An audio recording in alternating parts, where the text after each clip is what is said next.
있는 그 하나님 안에서의 그 비결을 하나님 우리와 함께 있는 모든 사람들에게 하나님 은혜를 내려주셔서 이 마지막 때 하나님의 주시고자 하는 그 은혜 가운데 우리가 하나님의 은혜를 표대를 향해 잘 달려갈 수 있도록 인도하여 주시옵소서. 오늘도 하나님 우리에게 깨닫는 은혜의 마음을 허락하여 주시옵소서. 우리의 믿음을 깨닫는 은혜 속에 자라갈 수 있도록 하나님 은혜 내려 주시옵소서. 오늘 시간도 하나님의 신실하신가 하나님의 선하심을 의지합니다. 주님을 찬양드리며 예수님 이름으로 기도 올려드렸습니다. 아멘. 아멘. 우리의 등 뒤에서 우리를 도우시는 그 하나님을 찬양합니다. 아멘. 예. 오늘은 우리가 창세기 39장에 있는 요셉의 시험을 통해서 한번 잠깐 여러분하고 얘기를 해보려고 합니다. 하나님이 오늘 이렇게 말씀을 이렇게 묵상하면서 주시는 감동이 하나님은 우리에게 모든 사람이 시험에 노출되지 않는 사람은 아무도 없죠. 모든 사람은 다 시험을 어떻게 해요? 큰 시험이든 작은 시험이든 그 시험에 노출되어 있습니다. 그래서 하나님은 우리에게 이 요셉과 같은 이 시험 또한 우리 앞에 있는 환난과 이 시험을 우리가 어떻게 잘 감당하고 주님의 표대를 향해 달려갈 수 있는지를 저와 여러분이 잘 말씀 가운데 깨닫길 바랍니다. 아멘. 오늘 창세기 39장 7절의 말씀입니다. 창세기 39장 7절의 말씀입니다. 창세기 39장 7절입니다. 창세기 39장 7절입니다. 한 절만 한번 같이 읽어보겠습니다. 창세기 39장 7절입니다. 창세기 39장 7절입니다. 창세기 39장 7절입니다. 창세기 39장 7절입니다. 창세기 39장 7절입니다. 한번 같이 읽습니다. 시작. 그 후에 그의 주인의 아내가 요셉에게 눈짓하다가 동침하기를 청하니. 아멘. 한 번 더 있습니다. 시작. 그 후에 그의 주인의 아내가 요셉에게 눈짓하다가 동침하기를 청하니. 아멘. 여기 7절에 보면 그 후에라고 돼 있어요. 그 후가 어떤 그 후냐? 우리 한번 5절을 한번 읽어볼까요? 4절 5절 말씀. 창세기 39장 4절 5절입니다. 바로 그 위에 4절 5절 있죠. 한번 읽습니다. 시작. 요셉이 그의 주인에게 은혜를 입어 섬김에 그가 요셉을 가정 총무로 삼고 자기의 소유를 다 그의 손에 의탁하니 그가 요셉에게 자기의 집과 그의 모든 소유물을 주관하게 한 때부터 여호와께서 요셉을 위하여 그 애굽 사람의 집에 복을 내리심으로 여호와의 복이 그의 집과 밭에 있는 모든 소유에 미친지라. 아멘. 아멘.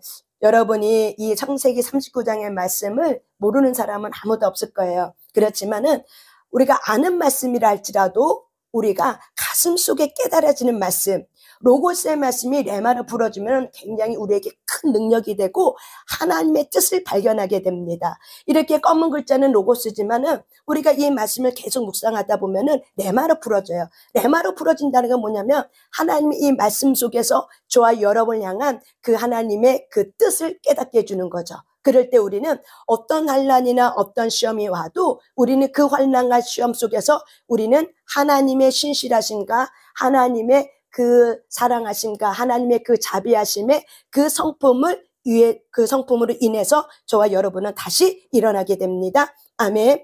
여기 보면 그 후에 이렇게 나와요. 그 후가 바로 뭐예요? 요셉이 보디발 장군의 집에 노예로 팔려갔지만 하나님께서는 이 보디발 장군의 노예로 팔려갈 때 요셉이 하나님 앞에서 또한 보디발 장군 앞에서 그 집의 모든 사물을 최선을 다해서 책임감을 가지고 열심히 섬겼습니다. 그랬더니 하나님께서 또한 보디발의 눈에 띄게 된 거죠. 그래서 보디발의 장군의 눈에 띈 이 요셉에게 가정 총무로 삼아진 거예요. 그래서 이 요셉은 하나의 노예 존재가 아니라 노예로 팔려왔지만은 이 요셉이 하나님 앞에서 자기의 인생을 내걸면서 최선을 다해서 그 보디발의 그 가정을 일을 잘 돌본 거죠. 최선을 다해서. 그랬더니 하나님의 은혜가 입혀지니까는 하나님께서 이 보디발의 마음에 가정 총무를 삼아야겠다. 그는 노예하고 다르구나. 일반 노예하고 좀 다른 부분이 있구나. 내가 이 아이를 데려다가 가정 총무로 삼아야겠구나. 그래서 요셉은 한 단계 삶이 레벨이 올라갑니다. 그래서 일반 노예가 아니라 어떤 사람? 가정 총무. 가정 총무는 그 보디발 장군 밑에 그 다음에 그 직함을 갖고 있는 거예요. 그러니까는 굉장히 많이 그 직함이 뛰어 올라간 거죠. 그래서 이 보디발은 이 요셉을 굉장히 사랑하고 그를 신뢰합니다. 그래서 그 후가 바로 뭐냐면은 이 요셉으로 해서 하나님의 복이 보디발 장군의 집에 막 넘치도록 임하는 거예요. 그래서 하나님은 요셉을 통해서 이 보디발의 장군이 믿지 않는 그 이방인에게 복이 넘어가기 시작합니다. 이것이 바로 뭐예요? 저와 여러분입니다. 저와 여러분이 요셉처럼 하나님 앞에서 이 시간들, 하나님 앞에서 이 시험과 이런 어려운 것들을 잘 통과할 때마다 뭐가 와요? 하나님의 신실한 복이 넘침으로 인해서 저와 여러분의 그 복이 넘침을 통해서 저와 여러분의 삶 가운데 어떻게 돼요? 흘러가게 돼요. 그래서 결국 보디발은 누구 때문에 복을 더 받았냐? 요셉 때문에 복을 더 받은 거예요. 아멘. 저와 여러분이 이런 존재예요. 그런데 하나님은 이런 존재로 세워지기 위해서 저와 여러분의 삶의 레벨을 올려주기 위해서 우리를 어떻게 해요? 주목하여 본지라. 따라서 합시다. 주목하여 본지라. 나의 삶을 주목하여 본지라. 예. 항상 저와 여러분의 생각이 부정적인 생각이 아니라, 에휴, 내가 뭐 이렇게 한다고 해서 뭐 하나님이 알아줘? 내가 이렇게 한다고 해서 내 자식이 알아줘? 내가 뭐 이렇게 한다고 해서 누가 알아주긴 하겠어? 이런 부정적인 생각이 아니라 하나님이 나를 주목하여 보고 있다. 또한 내 주변에 있는 사람이 나를 주목하여 보고 있다. 이렇게 우리가 하나님으로부터 오는 이런 성령적 세계관을 갖고 사는 것이 어떻게 해요? 축복이고 하나님의 복을 어떻게 해요? 잡아당기는 그런 복인 줄 믿습니다. 그래서 저와 여러분은 이렇게 요셉이 항상 어떻게 살았냐면은 코람데오, 하나님 앞에서, 그래서 그가 나를 주목하여 보고 있다라는 그런 마음가짐의 태도를 가지고 요셉은 지금 하나님과 동행하는 삶을 살고 있는 거예요. 그래서 보디발의 장군의 집을 이렇게 섬길 수 있었던 것도 보디발의 집에 보낸 이도 하나님이야. 그래서 보디발을 어떻게 섬겼냐면 하나님처럼 어떻게 해요? 그를 하나님처럼 그 가정에 있는 모든 일들을 책임감을 가지고 신실하게 그 일을 거짓말하지 않고 삥쳐먹지 않고 뇌물을 주고받지 않고 하지 않고 어떻게 해요? 최선을 다해서 정직한 마음과 사랑하는 마음을 가지고 그 요셉 밑에 있는 수많은 노예들을 어떻게 해요? 잘 관리하고 사랑하고 돕고 그렇게 했다는 거죠. 한마디로 얘기하면은. 그래서 자기 아랫사람들 어떻게 해요? 잘 사랑으로 관리하면서 그러다 보니까는 이 노예들도 그 보디발의 가문에 평안이 들어오기 시작한 거죠. 그래서 하는 것마다 다 잘 되게 돼 있는 거죠. 그래서 하나님께서는 저와 여러분에게 요셉과 같은 자로 일어나길 간절히 원합니다. 그런데 이렇게 요셉의 같은 사람으로 우리를 일으킬 때 하나님은 반드시 저와 여러분에게 통과해야 되는 어떤 시험들이 있는 거죠. 그래서 요셉이 가정총무가 된 지 얼마 안 돼서 어떤 시험이 왔어요? 그의 아내가 누구예요? 보디발의 아내가 요셉을 어떻게 해요? 이제 정욕을 가지고 요셉을 꾀기 시작하는 거죠. 같이 동침하자, 같이 자자. 근데 여러분, 우리가 그 히브리 언어에 보면 보디발이라는 히브리 언어의 뜻에 보면은 환관이란 뜻을 갖고 있어요. 환관이 뭔지 아시죠? 예, 내시들을 말하는 거예요. 그러니까 보디발의 직업은 바로 뭐였어요? 예, 내시였어요. 환관이었어요. 그러다 보니까는 이 보디발의 아내의 그런 어떤 그 보디발의 아내의 그 삶이 얼마나 정욕적인 걸 우리는 이제 그걸 통해서 우리는 볼 수 있어요. 그래서 거기에 걸린 사람이 누구였어요? 요셉이었어요. 보디발 아내의 눈에 띈 사람이 누구였어요? 하필이면 요셉이 눈에 띄기 시작한 거예요. 그래서 보디발 아내가 이렇게 깨고 유혹하는 거죠. 근데 우리가 성경을 보면은 우리가 한번 성경을 좀 읽고 한번 얘기를 해볼게요. 야고보서 1장 한번 찾아볼까요? 야고보서 1장 13절부터 15절까지입니다. 저와 여러분이 시험에 대한 부분이 정확한 개념을 갖고 있으면은 헷갈리지가 않아. 근데 우리는 이렇게 생각하죠. 시험이 잘 뭔지 모르면 이게 하나님께로부터 왔냐, 마귀가 나한테 시험하는 거냐. 그래서 우리는 모든 시험을 다 뭘로 얘기해요? 마귀가 지금 나한테 시험하고 있다고 이제 생각을 하고 있는 거죠. 그거는 여러분이 50%만 생각하고 있는 겁니다. 우리가 야고보서 1장 말씀 한번, 야고보서 1장 찾으셨습니까? 예, 찾으셨으면 한번 같이 한번 읽어보겠습니다. 시작. 야고보서 1장 13절부터 15절이요. 야고보서 1장 13절부터 15절까지입니다. 자, 한번 읽어봅니다. 시작.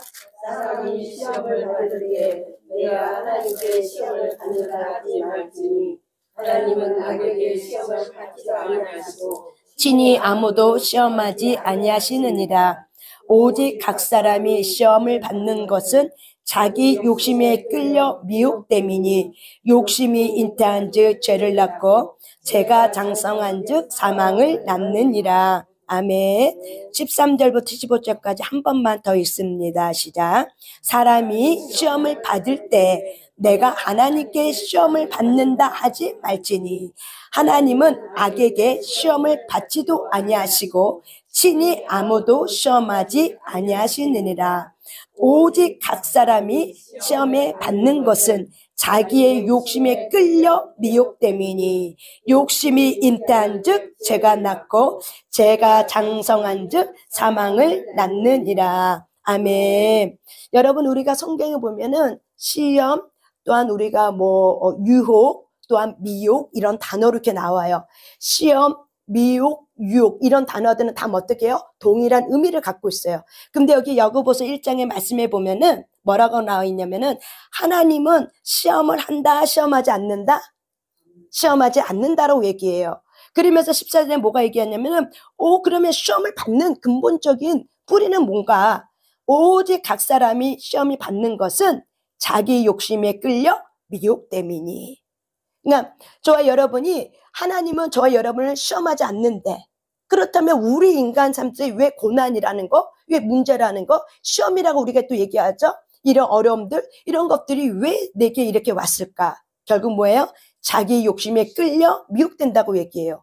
그런데 우리가 또 창세기에 보면 하나님께서 아브라함을 이끌어서 그 아들 이삭을 번제물을 바치라고 할 때 하나님이 아브라함을 시험하사 또 이렇게 나와 있어요. 창세기에 보면 또 하나님이 뭐라고 얘기했어요? 아브라함 시험할 때 하나님이 아브라함을 시험하사. 아니 그런데 성경 야고보서 1장은 하나님은 시험하지 않는다고 하면서 또 창세기는 하나님이 아브라함을 시험하사. 그래서 사람들은 이 성경 구절을 너무 상반된 거 아니야? 그럼 이게 뭐지? 그럼 하나님은 시험하지 않으면 근데 하나님이 왜 아브라함을 또 시험한다고 이렇게 얘기했지? 이런 부분들이 저와 여러분 아마 조금 약간 이해가 안 되는 넌센스일 수도 있어요. 그러한 부분들을 제가 한번 좀 잠깐 짧게 여러분에게 좀 이해할 수 있도록 제가 여러분의 이해를 한번 도와볼게요. 여러분, 성경에서 우리가 시험을 받는다 할 때는 첫 번째는 바로 뭐냐면 여기 야고보서 1장에 있는 말씀처럼 나의 육신의 정욕에 끌려 있는 거예요. 결국 이 육신의 정욕이 바로 뭐냐면 내 마음의 숨은 동기예요. 저와 여러분의 숨은 동기가 바로 뭐예요? 육신의 정욕, 이생의 자랑, 안목의 정욕이에요. 그것이 바로 뭐예요? 이 세상이라고 얘기했어요, 성경은. 그래서 저와 여러분이 이렇게 시험이 오는 첫 번째 원인은 뭐라고요? 내 안에 겉사람이 깨지지 않는 내 속 중심에 내 숨은 동기에 육신의 정욕이 있다. 그래서 이런 것을 위해서 어떻게 해요? 바깥에 있는 어둠이 어떻게 해요? 저와 여러분 안에 있는 욕심을, 내 안에 있는 이 욕심을 불러일으키고 또한 바깥 있는 환경을 통해서 마귀가 어떻게 해요? 저와 여러분 어떻게 해요? 미혹한다고 얘기하죠. 그래서 미혹하고 유혹하는 거예요. 아까 요셉에게 어떤 일이 일어났어요? 바깥에 있는 자기는 전혀 유혹하려고 하는 마음이 전혀 없어. 근데 바깥에 있는 보디발의 그 아내가 이 요셉을 유혹하려고 어떻게 해요? 매일마다 한 번 거절했으면 끝날 줄 알았는데 그게 아니라 어떻게 해요? 매일마다 집요하게 집중하면서 또 요구하고 또 요구하고 또 요구하는 거예요. 이게 바로 뭐예요? 마귀의 전략이기도 하죠. 우리는 한 번 이겼으면 이제 됐다고 생각하잖아요. 근데 저와 여러분이 그 시험과 그 유혹과 미혹이 한 번으로 끝나요? 아니면 재차 여러 번으로 이렇게 저와 여러분에게 다가옵니까? 여러 번 오는 거죠. 왜 그래요? 내 마음에 내 육신의 정욕에 끌려서 내가 시험을 받지만 두 번째, 마귀는 그 시험의 거를 가지고 어떻게 해요? 집요하게, 끈질기게 계속 어떻게 해요? 우리를 넘어지게 한다는 거죠. 그래서 마귀가 어떻게 한다? 역사하고 있다고 얘기를 하는 거예요. 저와 여러분이. 그런데 또 중요한 건 뭐냐면 하나님은 이런 모든 환경과 상황을 가지고 우리를 시험하진 않지만 이 환경과 상황을 가지고 하나님은 어떻게 하셔요? 우리를 구원해 주신다. 견인해 주신다. 다시 말하면 하나님은 이거를 내몰라라 하지 않고 저와 여러분을 주목하고 보고 있기 때문에 저와 여러분 안에 있는 겉사람에 깨지지 않는 내 육신의 정욕들이 있어요. 이것은 하나님께 가까이 가는 데 있어서는 방해물이야. 그래서 하나님은 저와 여러분의 육신의 정욕이 깨트릴 수 있도록 하나님께서 저와 여러분의 삶 가운데 이렇게 내 마음의 육신의 정욕이 무엇인지 보게 하는 거죠. 그리고 마귀가 어떻게 해요? 그거에 집요하게 무너지게 하는 거죠. 기도하면서 우리 이겨냈어? 근데 다음날 되면 또 그래. 또 기도 또 이겨내. 다음날 또 그래. 여러분 집요하게 하면 여러분 결국 어떻게 돼요? 포기하고 말 때가 많이 있죠. 지치죠. 힘들죠. 낙심이 오죠. 해도 산 넘어 산이라고 생각하죠. 그게 바로 뭐예요? 마귀가 저와 여러분 어떻게 해요? 계속 미혹하는 거예요. 계속 미혹하는 거예요. 그래서 마귀가 계속 어떻게 해요? 유혹을 계속 던져주는 거예요. 그렇다면 우리는 여기서 그러면 어떻게 해야 될까? 요셉은 이 여인이 하룻밤도 아니고 매일 그랬다고 그랬는데 성경에 보면은 창세기 39장에 보면 매일 그랬대요. 그래요. 여러분 남자로서 한 여자가 그것도 아름다운 여자가 매일 그랬다고 생각해 보세요.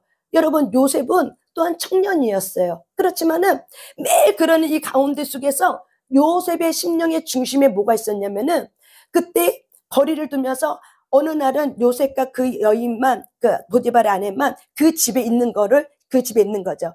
이 여인이 그걸 알고 요셉을 그렇게 더 집요하게 괴롭히는 거죠. 그럴 때 이 요셉이 그 자리를 빠져나옵니다. 빠져나올 때 자기 겉옷이 막 잡아당기니까 빠져나오긴 했지만 그 겉옷이 결국 어떻게 해요? 이렇게 벗겨지게 된 거죠. 그 여자가 잡아당겼으니까. 이것이 빌미가 돼서 그 여인은 이 보디발에게 이 요셉에 대해서 거짓 증언합니다. 수치심과 증오심에 불타서 요셉을 자기 남편에게 거짓말로 고발합니다. 결국 이 일로 인해서 요셉은 다시 감옥에 들어가게 됩니다. 여러분 이런 환경을 통해서 이 요셉에는 그런 마음이 전혀 없지만은 마귀는 계속 어떻게 해요? 환경을 통해서 끌고 들어오는 거예요. 근데 만약에 내 마음에 그런 어떤 정욕을 품는 마음이 있어. 근데 한 번은 가능해. 두 번도 가능해. 작심삼일에다 3번은 가능해. 근데 매일 볼 때마다 틈이 날 때마다 마귀가 그 여인을 통해서 계속 어떻게 해요? 이렇게 계속 선을 넘어오고 계속 설탕 발림과 등등등 여러 가지 걸 협박과 야유와 이런 것들을 계속 공격한다면 어떨 것 같아요? 매일 똑같은 반복을 계속한다면은 거기서 많은 사람들이 어떻게 해요? 넘어가게 되는 거죠.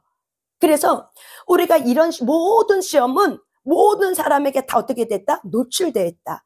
그래서 주기도문에 보면은 시험에 들지 말게 하옵시며 그렇게 하나님께서 예수님께서 저와 여러분에게 주기도문을 가르쳐 주신 이유는 바로 왜 그래요? 우리가 늘 매일매일마다 저와 여러분은 늘 시험에 노출되어 있어. 내 육신의 정욕과 또한 어둠이 저와 여러분을 잡아당기려고 하는 그런 모든 환경에 노출되어 있다는 걸 저와 여러분이 어떻게 하셔야 돼요? 인식하셔야 돼요. 근데 우리는 인식하지 않고 살아요. 이 정도쯤이야 뭐 나는 관심 없어. 에이 뭐 그게 뭐 내 취미 아니야. 내 이상형 아니야. 등등 여러 가지 난 별로 전 좋아하지 않아 등등 꼭 여자가 아니어도 저와 여러분에는 모든 삶의 모든 저와 여러분의 약한 부분이 다 어떻게 돼요? 시험거리가 되죠. 그래서 어떤 사람은 나는 기도를 많이 하니까 나는 믿음이 강하니까 그렇다고 기도 많이 하는 사람 믿음이 강한 사람에게는 이런 시험이 안 올까요? 옵니까 안 옵니까? 오죠. 믿음이 있든 믿음이 없든 예배를 드리든 예배를 드리지 않든 모든 사람에게 시험은 옵니다. 예수님에게도 시험이 왔어요 안 왔어요? 안 왔어요. 왔죠. 예. 예수님에게도 시험이 어떻게 해요? 왔죠. 그렇지만 그 예수님은 시험을 받았지만 그 시험을 어떻게 했어요? 짓지 아니했다. 죄를 짓지 아니했다고 얘기해요. 그래서 하나님은 우리 안에 있는 숨어있는 동기를 발견하길 원해요. 그래서 저와 여러분이 모든 사람이 노출되는 것처럼 나 또한 시험에 노출될 수 있는 연약한 자라는 사실을 인식하고 사셔야 돼요. 이것이 바로 뭐예요? 겸손이에요. 이것이 바로 뭐예요? 겸손이에요. 저와 여러분이 하나님 앞에 그래 누구든지 그 누구든지 안에 누구도 포함됐다? 바로 여기서 있는 저도 포함이 되어 있는 거예요. 그래서 저와 여러분이 누구든지 시험에 다 어떻게 된다? 시험을 받는다. 그렇기 때문에 선줄 생각하거든 넘어질까 조심하면서 우리가 겸손하게 그런 모든 걸 우리가 생각 속에 인식하고 있는 거죠. 나는 이 정도까지 시험 이길 수 있어. 에휴 나는 관심 없어. 그렇게 생각하고 있는 그 틈을 타서 어떻게 한다? 더 센 게 오면은 무너지게 돼 있다는 거예요. 그래서 우리는 늘 선줄 생각하거든 나도 넘어질 수 있지. 나도 넘어질 수 있어. 라고 어떻게 해요? 늘 인식하고 사는 것이 바로 뭐예요? 첫 번째. 모든 환경의 시험과 어떤 부분에 어떤 그 유혹을 이길 수 있는 방법입니다. 그게 바로 뭐예요? 겸손함입니다. 그게 바로 뭐라고요? 겸손함입니다. 그래서 이 요셉은 이렇게 해서 하나님이 주목하고 있다고 봤기 때문에 요셉은 자기 삶 속에서 그런 일이 딱 닥치고 옷을 빼앗기고 거짓 고발 당하고 그럴 때 요셉이 그 여인에게 한 얘기가 있죠. 내가 어떻게 하나님 앞에서 죄를 지을 수 있을까? 그러니까 요셉의 마음의 중심에는 뭐가 있었어요? 하나님이라는 그분의 신실함심, 그분의 선하심. 요셉은 많은 고난을 통해서 보디발의 장군 밑에 들어가서 또한 가정 총무로 올라갔습니다. 많은 어려움과 아빠로 생이별하고 형제들의 배신감 속에서 팔아 넘기고 이런 모든 가정 속에 요셉은 거기서 누구를 발견했냐면 하나님의 신실하심을 발견한 겁니다. 하나님의 선하심을 발견한 겁니다. 자기가 그런 어려운 험난한 인생 가정 살아올 때 하나님이 자기를 여전히 돌보고 계시는 그 하나님의 신실함, 그 하나님의 선하심을 요셉은 어떻게 해요? 삶 속에서 그분의 그 성품을 발견하게 된 거예요. 하나님의 선하심을 만나게 되는 거예요. 그렇기 때문에 요셉은 마음의 중심에 뭐가 있었냐면 육신의 정욕보다는 하나님이란 이 세 글자가 머리부터 가슴의 중심까지 내려와서 하나님 보시기에, 따라서 합시다. 하나님 보시기에, 시작. 하나님 보시기에, 하나님 보시기에, 하나님 보시기에. 그래서 요셉에게는 하나님 보시기에 이런 마음의 중심이 육신의 정욕보다 우선이 뭐예요? 하나님 보시기에 내가 어떻게 죄를 지을 수 있을까? 그러니까 요셉은 늘 현실의 삶 속에서 누가 있다고 생각했냐면은 하나님이 있다라고 생각하고 그분을 현존하고 있는 그분을 만나고 살고 있는 거죠. 모든 환경 속에서 지금 하나님이 나를 보고 있어. 그렇기 때문에 보디발 장군의 그 이방집에 들어가서도 보디발 장군의 집에서 그렇게 최선을 다해서 섬길 수 있었던 건 바로 뭐냐면 하나님 보시기 있다고 생각했기 때문에 하나님이 나를 주목하고 있기 때문에 저와 여러분이 어떤 유혹이 왔습니다. 그런데 여러분의 생각의 인식이 지금 하나님이 나를 주목하고 있다라고 생각하면 여러분 어떻습니까? 훨씬 더 여러분이 그 죄의 유혹에 덜 넘어갈 수 있는 그런 마음가짐이 되지 않겠습니까? 근데 우리는 이걸 잃어버린 거죠. 하나님 보시기에 하나님이 지금 나를 주목하고 있다. 그래서 요셉은 하나님이 지금 나를 주목하고 있기 때문에 내가 어떻게 하나님 앞에서 보이지 않는 세계 속에 지금 하나님이 내 현존 앞에 있는데 어떻게 내가 하나님이 허락하지 않는 그 여자랑 동침할 수 있냐는 거죠. 그거를 누가 보고 있다고요? 하나님이 보고 있는데 내가 어떻게 그 연희가 잠자리할 수 있다는 거예요. 그 연희가 잠자리하고 있는 그 순간과 그 삶을 누가 보고 있다고요? 지금 하나님이 두 눈을 똑바로 쳐다보고 요셉을 보고 있다는 거예요. 요셉은 이렇게 하나님이 두려워하는 마음, 경외하는 마음이 뭐예요? 하나님을 두렵고 떨리는 마음으로 현존하고 있는 그 하나님. 그래서 하나님은 우리에게 상을 주시기도 하지만 때로는 심판도 하시는 하나님. 저와 여러분이 하나님에 대해서 하나님은 나에게 복 주길 원해. 그렇지만 화와 복이 내 앞에 있다는 걸 늘 저와 여러분은 어떻게 해요? 인지하고 사셔야 돼요. 근데 우리는 복만 있는 줄 알아. 그런데 우리가 하나님 앞에 보고 있는데 요셉이 그 여인과 통침을 해. 그거는 바로 뭐예요? 화예요. 그러면 화는 결국 뭐예요? 저주를 낳아요. 그렇기 때문에 그 선택은 누가 하는 거예요? 화이냐 복이냐는 거 누가 선택하는 거예요? 저와 여러분이 선택해요. 왜 그래요? 하나님의 형상 따라 지음받았다는 건 바로 뭐예요? 영적인 존재. 두 번째, 하나님이 자유의지를 가진 그런 분이기 때문에 저와 여러분에게 인격이 바로 뭐예요? 자유의지를 우리에게 주신 거예요. 그래서 저와 여러분은 뭘 하든지 간에 어떻게 해요? 선택할 수 있는 특권을 저와 여러분이 주신 거예요.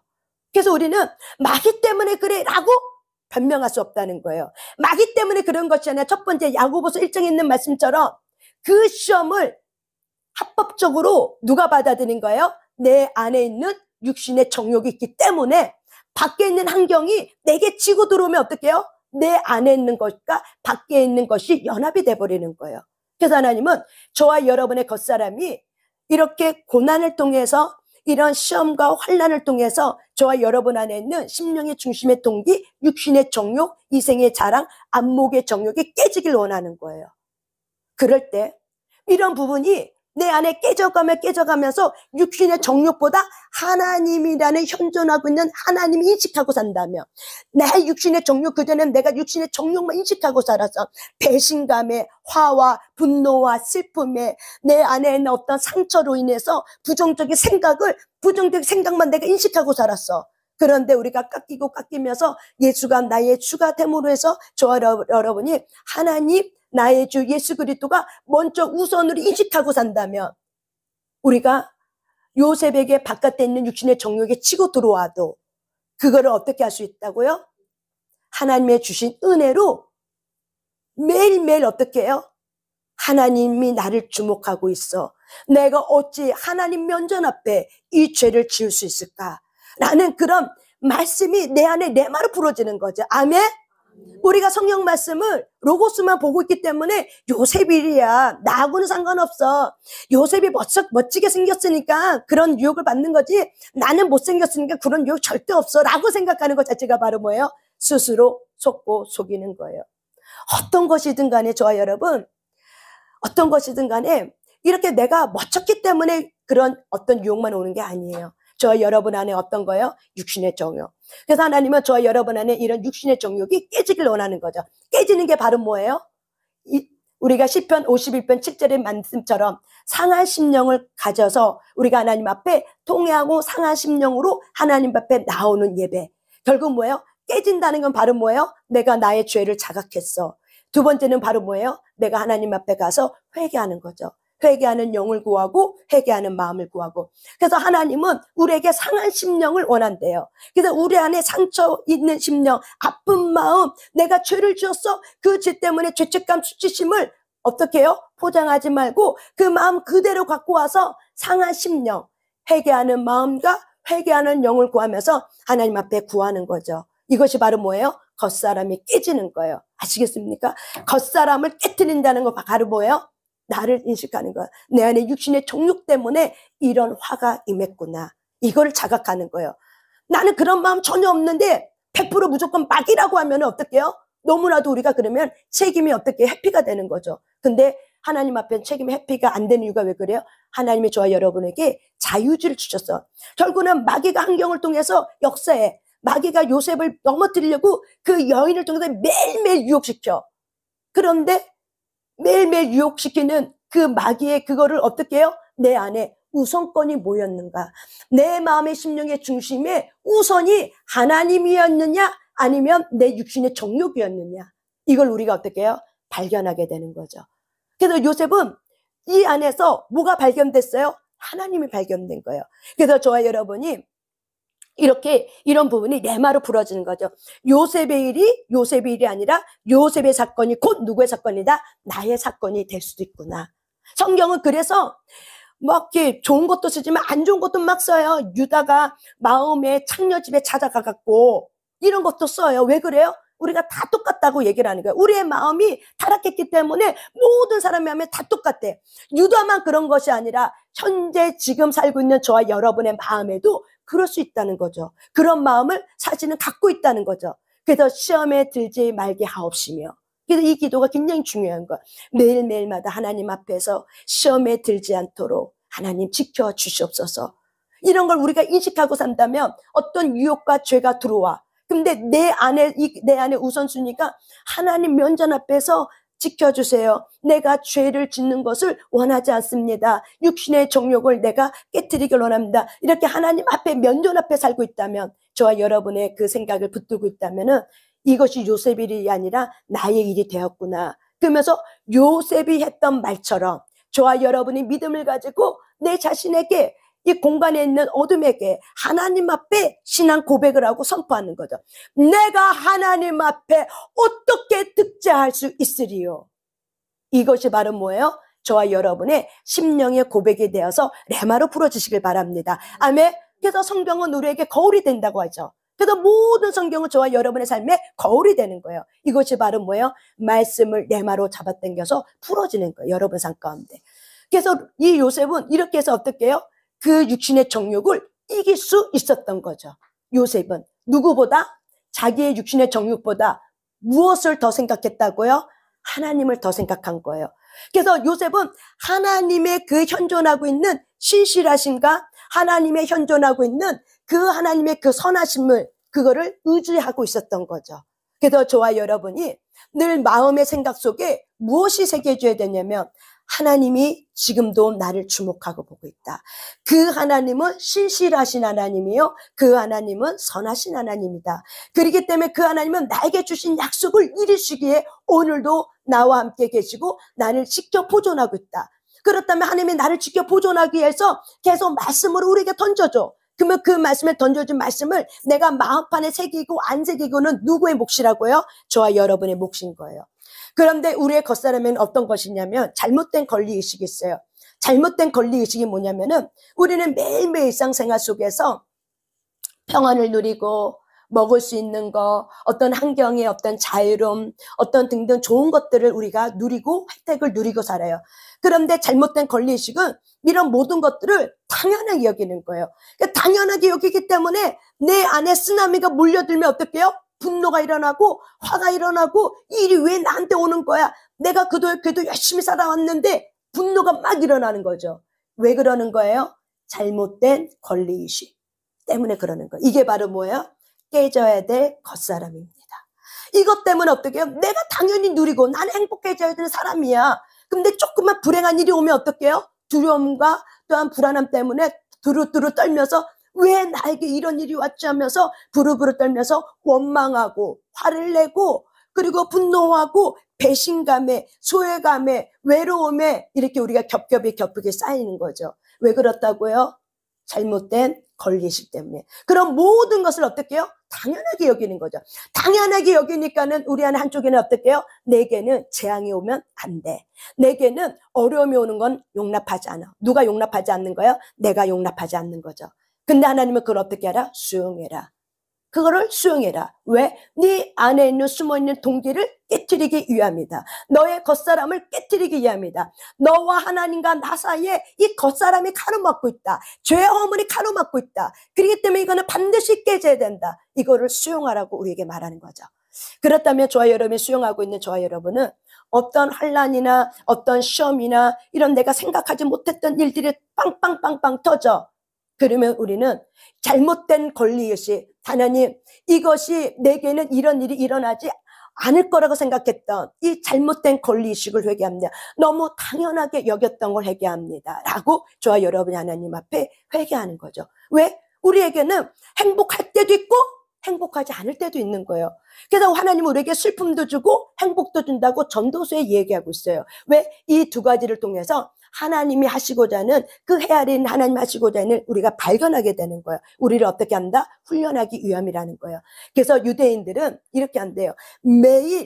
매일마다 100번 이상을 감사한대요. 몇 번이요? 100번 이상을 감사한대요. 그럼 어떻게 우리가 100번 이상을 감사해 주실까? 전통적인 유대인들은 매일 눈을 뜨면서 시작해부터 잠잘 때까지 100번 이상을 감사한대요. 어떻게 감사하는가? 눈을 뜨자마자 눈을 뜨게 해주신 하나님 감사합니다. 일어나시죠? 이렇게 씻을 수 있는 물을 주셔서 감사합니다. 비누로 세면에 이렇게 비누를 주셔서 감사합니다. 깨끗하게 닦여주시면 감사합니다. 그리고 밥을 먹어 또한 이렇게 일용할 양식을 주시면 감사합니다. 또한 아내나 남편이 뭔가 나한테 공개를 해 이렇게 공개해 줄 수 있는 나에게 남편을 주셔서 감사합니다. 아내를 주셔서 감사합니다. 이렇게 매 순간순간 상황마다 어떻게 해요? 하나님 앞에 감사를 하는 거죠. 이게 바로 뭐예요? 잘못된 권리의식, 겉사람이 깨질 수 있는 건 바로 뭐예요? 항상 뭐예요? 감사하라. 범사에 감사하라. 항상 기뻐하라. 쉬지 말고 기도하라. 범사에 감사하라. 이는 너를 향한 하나님의 뜻이라고 말했습니다. 여러분, 잘못된 권리의식에 사로잡히면은 우리 안에 있는 육신의 정욕에서 화가 나는 거야. 그리고 하나님 향한 원망을 해버려. 왜 하나님 나한테 이런 일을 행하십니까? 내가 얼마나 열심히 살았습니까? 내가 얼마나 주를 위해서 헌신하지 않았습니까? 하나님, 근데 어떻게 내 자식한테, 어떻게 나한테, 어떻게 내 인생에 이런 일을 할 수 있겠습니까? 하고 우리가 하나님 앞에 향변할 수 있는 거예요. 그런데 하나님은 뭘 원해요? 수용해라. 그것 또한 어떻게 하라? 수용해라. 왜 수용하라고 얘기하는 거예요? 우리 안에 있는 육신의 정욕, 당연하게 생각하는 것들을 깨뜨리기 위함입니다. 당연하게 생각하는 것은 바로 뭐예요? 교만입니다. 하나님은 우리를 지었기 때문에 우리를 어떻게 훈련해가고 우리를 하나님 예수 그리스도 앞에서 우리가 천국에 이뤄갈 수 있는 방법을 너무나도 잘 알고 계세요. 이런 모든 과정은 바로 뭐예요? 천국을 걸어가기 위한 신앙의 여정인 줄 믿습니다. 아멘. 이런 모든 과정이 바로 뭐예요? 주님과 예수 그리스도와 함께 천국의 길을 걸어가는 신앙의 여정입니다. 우리가 그렇게 하나님은 우리를 수용하길 원하는 거죠. 이건 너 수용하라고 우리에게 주신 거예요. 그런데 잘못된 권리의식이 있으면 교만한 마음이 올라오면 수용하기가 너무 힘들고 너무 아픈 거죠. 하기 싫은 거죠. 내가 갖고 있는 어떤 특권의식 때문에. 그래서 유대인들은 이 잘못된 권리의식, 이 교만된 마음을 깨뜨릴 수 있는 것이 바로 뭐예요? 감사의 비결이에요. 그래서 감사는 하늘에 있는 좋은 것들을 어떻게 해요? 잡아당겨요. 그래서 없던 것도 있게 하는 게 감사입니다. 그래서 감사는 바로 뭐예요? 저와 여러분의 삶 가운데 능력이고, 예수님이 감사했던 것처럼 예수님의 그분의 인격을 닮아서 그분의 감사가 내 안에 들어와서 내가 그분의 감사를 어떻게 해요? 내어드리는 거죠. 아멘. 그래서 감사는 하늘의 문을 열게 합니다. 감사는 여러분의 환경이 곰핍했다 할지라도 감사를 통해서 곰핍의 문이 닫혀지고 하늘의 문이 열려서 빛이 내려오는 것이 바로 뭐예요? 감사입니다. 저와 여러분의 잘못된 교만된 권리의식, 잘못된 권리의식이 파쇄되길 바랍니다. 당연한 것이 아닙니다. 저와 여러분이 이렇게 살고 누릴 수 있는 것은 당연한 것이 아닙니다. 하나님의 은혜가 오늘도 여전히 지속하게 보존하고 있기 때문에 저와 여러분이 이렇게 하나님 앞에 은혜를 받고 있는 것입니다. 그래서 그 모든 환경을 어떻게 해요? 감사합니다. 이렇게 건강을 주셔서 숟갈 한 숟갈 뜰 수 있는 것도 감사합니다. 여기 우리 권사님들 계시는데 권사님들 이렇게 젊을 때 걸어 다니는 거 당연하다 생각했지만 나이가 먹으면 먹을수록 걸어 다니는 거 어떻게 해요? 감사가 돼요? 안 돼요? 될 때가 이제 많이 있죠.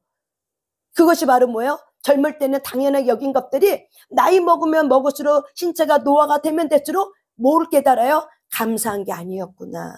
걸어 다닐 수 있는 것이 하나님의 은혜였구나라고 깨닫게 되는 거죠. 그래서 우리는 매 순간순간마다 어때요? 하나님 앞에 모든 환경과 모든 상황을 수용한다는 건 바로 뭐예요? 감사하는 거예요. 이렇게 시간을 주셔서 감사합니다. 이렇게 하나님, 이렇게 나이가 먹었어도 하나님 앞에 나와서 예배 드리게 하심을 감사합니다. 우리에게 찬양을 주심을 감사합니다. 하나님 모든 것에 감사합니다. 그래서 저와 여러분이 하루 100가지 이상을 감사해 보세요.